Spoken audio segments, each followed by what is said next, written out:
జై గణేష్. ఈరోజు నేను నాన్న పులివచ్చే అనే కథ చెబుతాను, వినండి. మునిపల్లె అనే చిన్న గ్రామంలో సోమయ్య అనే మోతుబరి రైతు ఉండే. అతనికి పొలం ఉంది, గొర్రెల మంద కూడా ఉంది.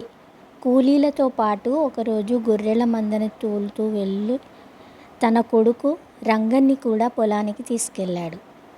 గొర్రెల మందకి కొడుకుని కాపలా ఉండమని చెప్పాడు. సరే అన్నాడు రంగడు. ఇక్కడ అప్పుడప్పుడు పెద్ద పులి వస్తూ ఉంటుంది, జాగ్రత్త అని చెప్పి, ఒకవేళ పులి వస్తే కేక వేయమని చెప్పి తాను పొలంలోకి కూలీలతో పాటు పనులు చేయించడంలో నిమగ్నమయ్యాడు. రంగడు చాలా ఆకతాయి కుర్రాడు.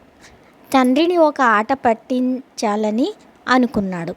కొంతసేపటికి నాన్న నాన్న పులి వచ్చింది అని పెద్దగా అరిచాడు.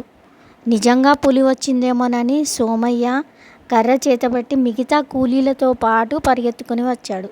కానీ రంగడు నవ్వుతూ, పులి లేదు గిలి లేదు, ఊరికే తమాషా చేశా అని నవ్వాడు. హాస్యానికి కేక వేశానని చెప్పిన కొడుకు మాటలను విని సోమయ్య రంగన్ని కేకలు వేసి వెళ్ళిపోయాడు.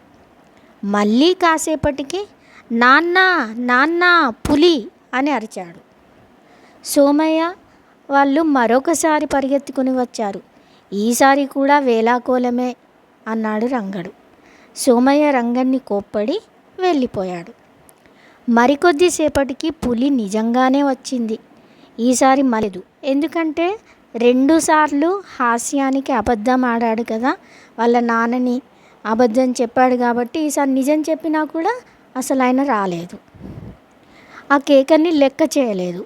పులి మాత్రం వచ్చి గొర్రెపిల్లను ఒకదానిని మెడ పట్టుకొని ఈడ్చుకొని వెళ్ళిపోయింది. రంగడు ఏడుస్తూ నవ్వుబాటకి అబద్ధం ఆడితే నిజంగానే అపాయం ముంచుకొస్తుందని, ఇంకెప్పుడూ అబద్ధం ఆడకూడదని తెలుసుకున్నాడు.